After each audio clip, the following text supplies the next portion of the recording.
안녕하세요. 조 대표입니다. 이번 시간에는 전역 변수와 지역 변수 개념에 대해서 복습해 보도록 하겠습니다. 파이썬에서 크게 변수는 전역 변수 또는 지역 변수로 나눌 수 있습니다. 일단 전역 변수라는 것은 함수 바깥에서 정의된 변수를 전역 변수라고 합니다.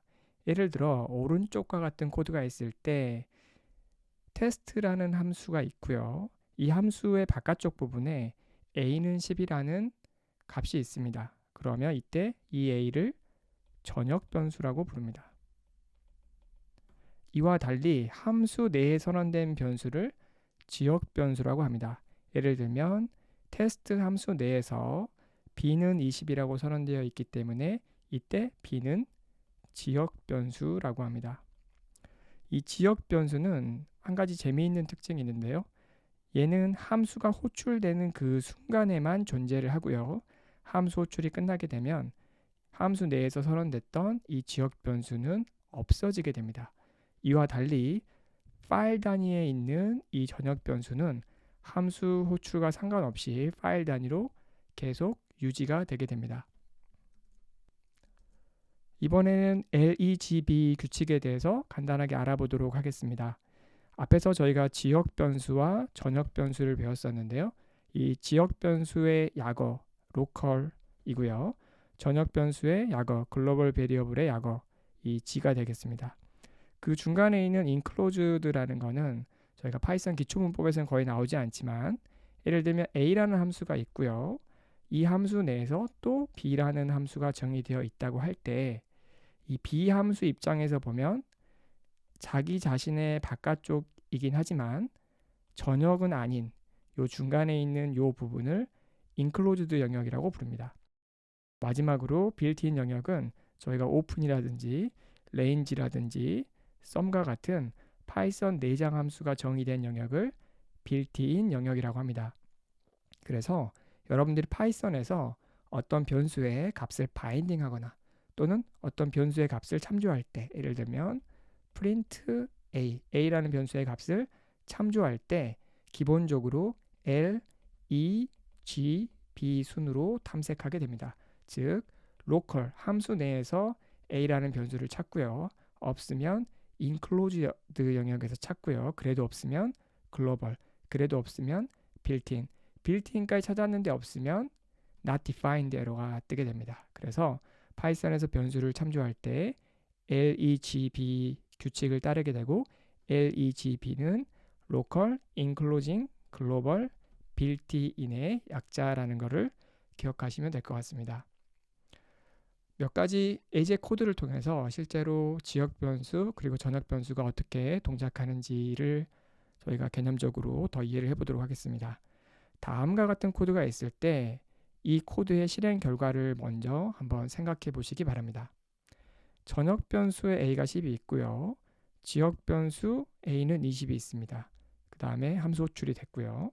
기본적으로 파이썬 소스 코드는 위에서 아래로 수행되기 때문에 먼저 a는 10 하면 10이라는 인티저 타입의 값이 메모리에 할당되고 전역 변수 a가 그 값을 바인딩하게 됩니다.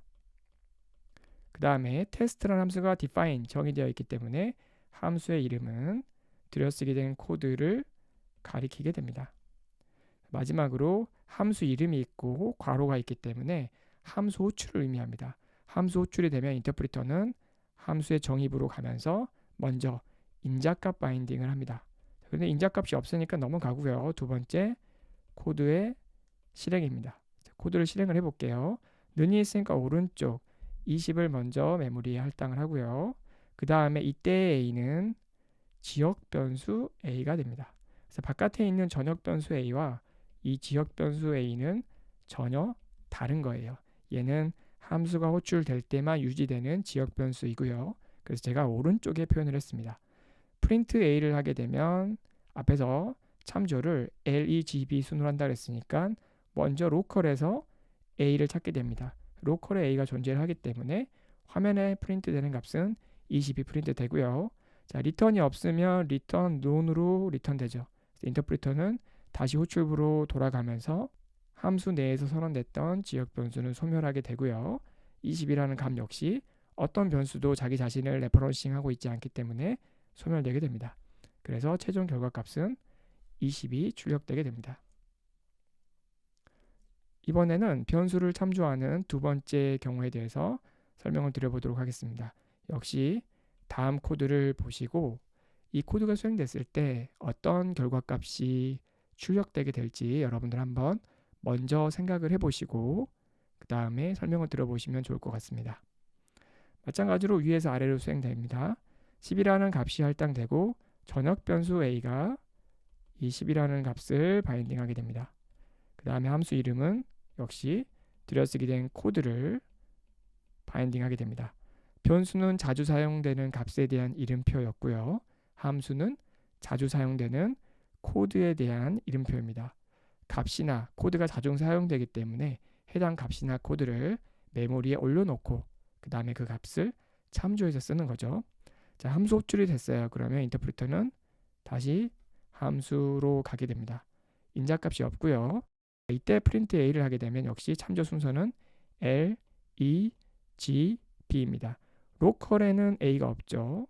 inclose는 지금 존재하지 않습니다. 왜냐하면 함수가 하나밖에 없으니까 함수 안에 함수가 있을 때 이 안쪽 함수를 기준으로 이 사이에 있는 변수를 inclosing 영역이라고 합니다. 글로벌에 갔더니 a가 있죠. 글로벌에 갔더니 a가 있습니다. 그래서 화면에 출력되는 값은 10이 출력이 됩니다. 자, 리턴하게 되면 인터프리터는 함수 출부로 돌아오게 되고요. 역시 종료되게 됩니다. 그래서 화면에는 10이 출력되게 됩니다. 이번에는 변수에 어떤 값을 바인딩 했을 때 어떻게 동작하는지 설명을 드려보도록 하겠습니다. 역시 다음 코드를 실행했을 때 바깥에서 a는 10이고요. 함수 안에 a를 20으로 변경을 했고요. 그 다음에 이 함수를 호출했습니다. 이때 a를 프린트하면 어떤 값이 프린트 될까요? 10이 프린트 될까요? 20이 프린트 될까요? 이거를 여러분들이 그림을 그려가시면 쉽게 여러분들이 맞출 수 있습니다. 전역 변수 10이 있어요. 10이 있고 전역 변수 a가 바인딩하게 됩니다. 그 다음에 역시 테스트라는 함수 이름은 코드 영역을 바인딩하게 됩니다. 그 다음에 이제 3번 위치를 가게 돼서 테스트는 함수이고요.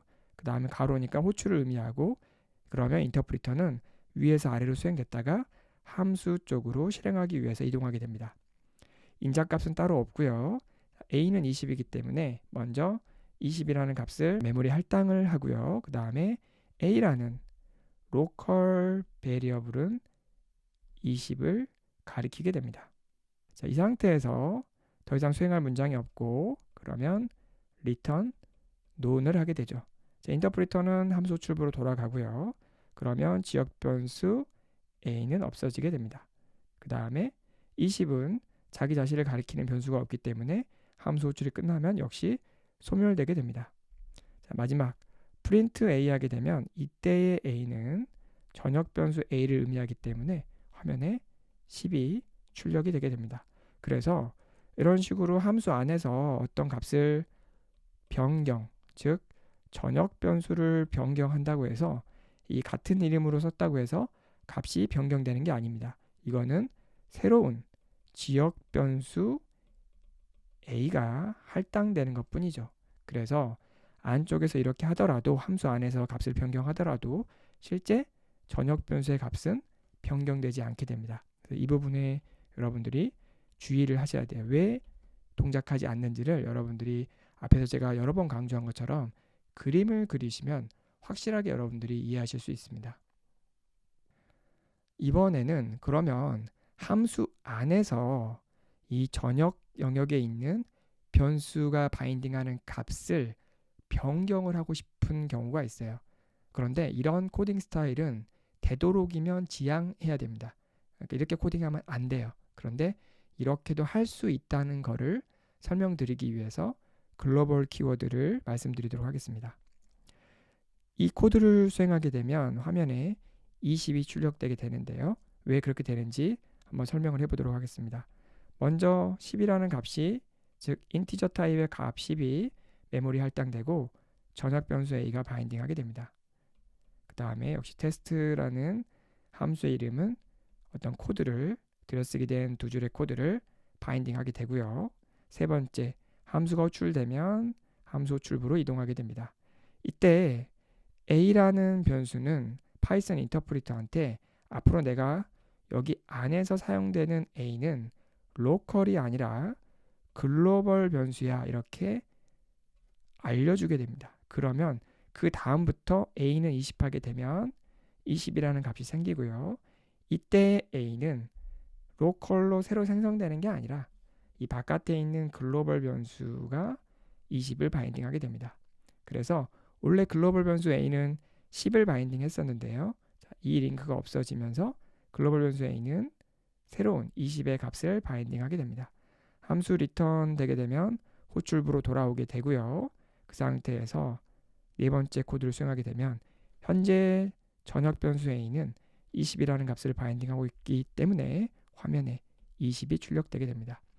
이런 식으로 함수 안에서 전역 변수의 값을 여러분들이 변경하고 싶다면 이 글로벌하고 그 다음에 변수 이름을 적어주면 되기는 합니다. 그렇지만 이런 코딩 스타일은 좋은 코딩 스타일이 아닙니다. 왜냐하면 전역 변수라는 거는 여러 함수에서 참조될 수 있는데요. 특정 함수에서 이 값을 변경을 하게 되면 이게 여러분의 의도에 맞다면 상관이 없는데 여러분이 의도치 않게 어떤 값을 변경을 했고 그 값 때문에 전체 프로그램이 오동작하게 됐을 때 이런 부분들을 찾기가 상당히 어렵게 됩니다. 그래서 여러분들이 전역 변수를 쓰는 것 그리고 함수 내에서 전역 변수의 값을 변경하는 것은 되도록이면 사용하지 않는 것이 좋습니다. 이상으로 파이썬에서 지역 변수 그리고 전역 변수에 대한 설명을 마치도록 하겠습니다. 감사합니다.